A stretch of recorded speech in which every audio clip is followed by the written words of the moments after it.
Bismillahirrahmanirrahim. Assalamualaikum warahmatullahi wabarakatuh.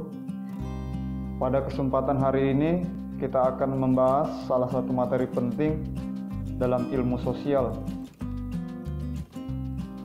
khususnya dalam kehidupan bermasyarakat.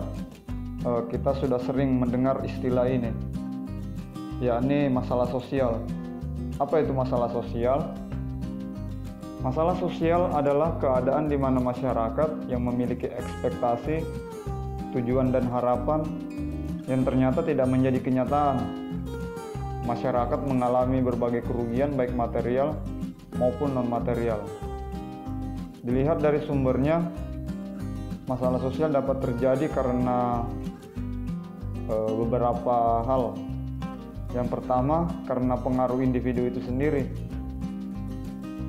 Berbicara tentang individu, maka kita akan menyentuh beberapa aspek pokok, yakni jiwa dan raga, serta dampak dari interaksi individu. Jika kita melihat dari aspek kejiwaannya, maka kajian masalah sosial akan berada pada kerangkeng ilmu psikologi. Manusia memiliki kepribadian yang unik dan beragam.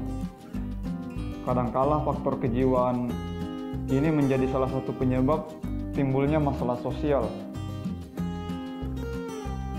Salah satu penyakit psikologis yang kita kenal adalah psikopat, yaitu keadaan di mana individu menjadi agresif, pendengki, pendendam, dan sadis yang disebabkan beberapa hal.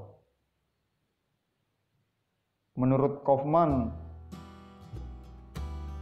psikoseksual dan trauma-trauma dapat menyebabkan individu berlaku menyimpang dan merugikan lingkungan sosialnya.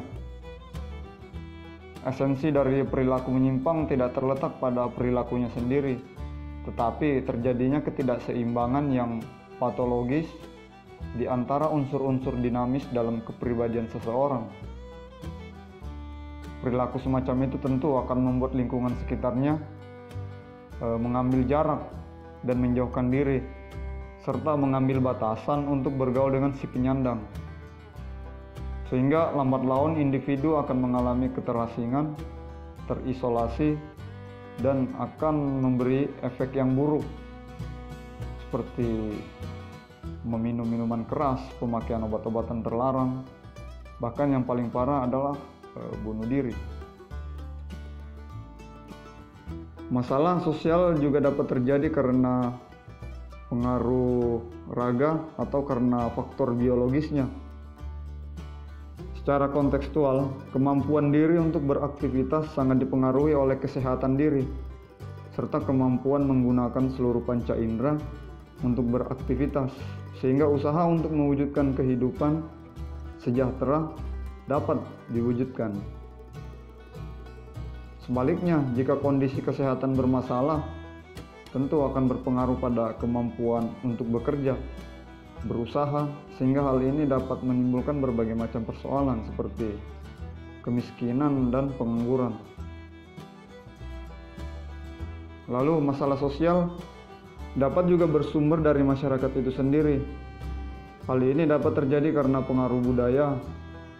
Kita sudah sering melihat di lingkungan masyarakat ada yang membentuk hierarki secara turun-temurun sehingga menutup kesempatan masyarakat yang berada pada level bawah atau kelas bawah untuk mengembangkan diri. Lalu, kesenjangan di antara perbedaan kebudayaan yang ujung-ujungnya mengakibatkan konflik dan perang secara terus-menerus. Lalu, budaya masyarakat kota yang lebih disibukkan dengan aktivitas individual membuat mereka apatis dan terkikis kepeduliannya terhadap sesama.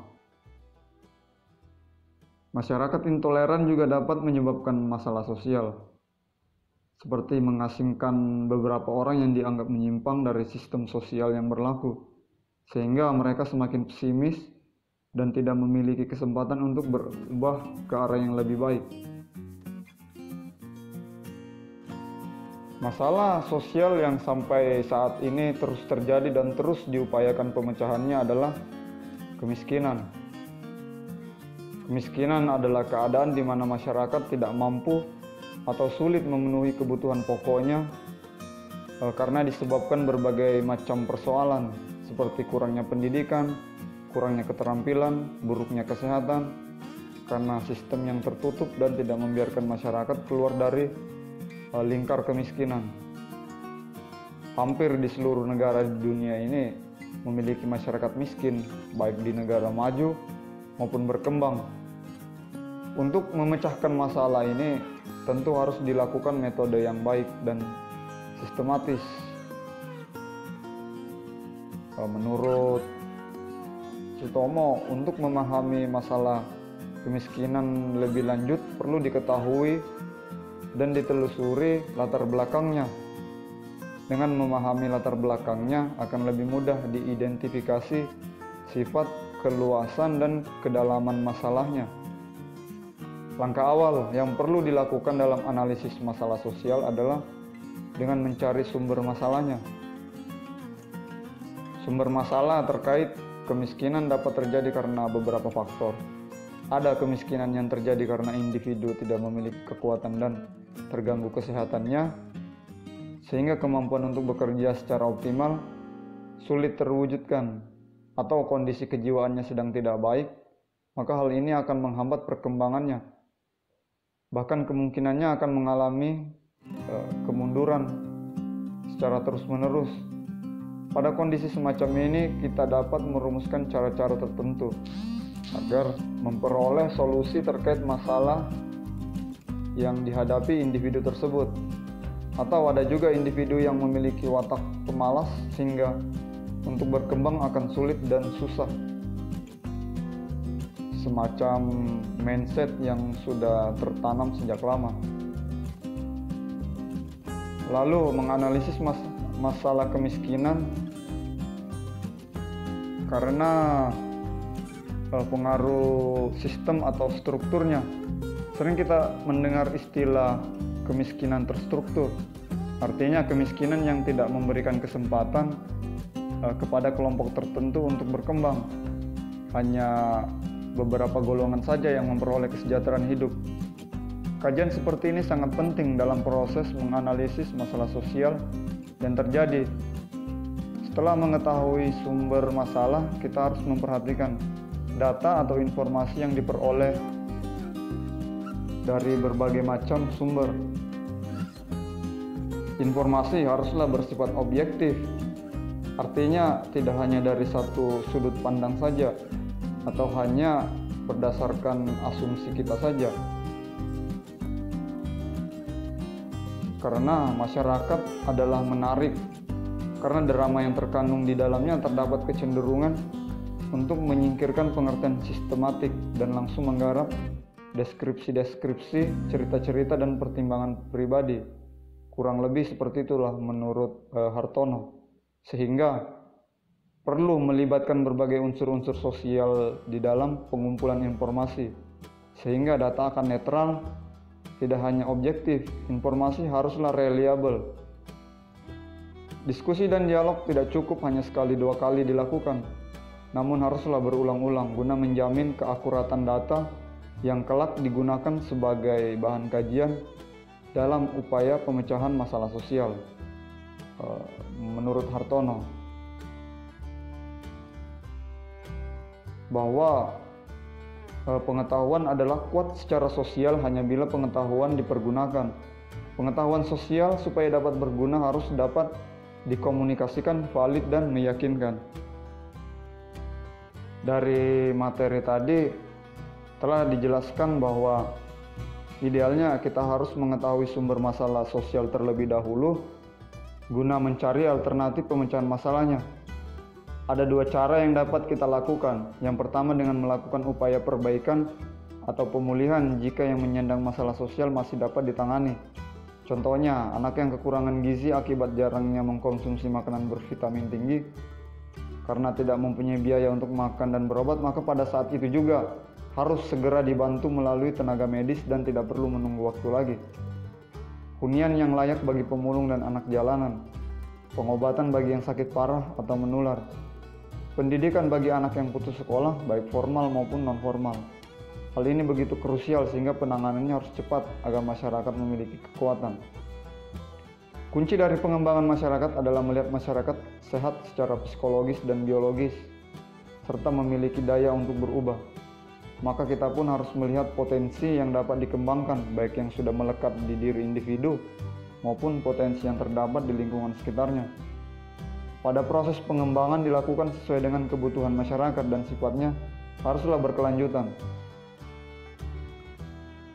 Jika masalah yang muncul karena adanya sistem yang menahan pihak lain untuk berkembang, maka dapatlah kita lakukan penguatan melalui komunitas atau organisasi untuk mewadahi aspirasi, bakat dan minat masyarakat dalam hal perkembangannya. Tentu komunitas atau organisasi akan lebih terpandang dan menjadi bahan pertimbangan. Sedangkan individu yang bermasalah secara psikologis karena berbagai faktor, tentu mengasingkan diri atau diasingkan masyarakat bukanlah merupakan solusi yang baik. Namun penanganannya dapat dibantu melalui pakar psikologi dan ilmuwan sosial, karena dukungan moral tentu akan memberikan efek positif bagi individu. Pakar psikologi dapat membantu proses pemulihannya dan perubahan cara berpikir si penyandang masalah, dan ilmuwan sosial dapat membantunya melalui sosialisasi dengan keluarga dan masyarakat sekitarnya. Kita melihat bahwa beberapa kasus gangguan kejiwaan terjadi karena kondisi dan tekanan mental yang tidak tertahankan, kesepian, rasa bersalah, pesimis, skeptis. Semakin lama dibiarkan, maka gangguan mentalnya akan semakin parah. Hal semacam ini banyak kita jumpai pada kalangan remaja seperti kasus bullying, perceraian orang tua, kekerasan dalam rumah tangga. Namun beberapa di antaranya dapat tertangani dan sembuh, baik karena faktor internal dari dalam diri, tekad dan minat si penyandang individu, sehingga terjadi transformasi dalam hidupnya, maupun faktor eksternal seperti lembaga dan organisasi yang mau menerima dan menampung semua aspirasinya. Ya, demikian tadi materi dasar mengenai masalah sosial dan upaya pemecahannya. Semoga ada manfaatnya. Terima kasih. Wassalamualaikum warahmatullahi wabarakatuh.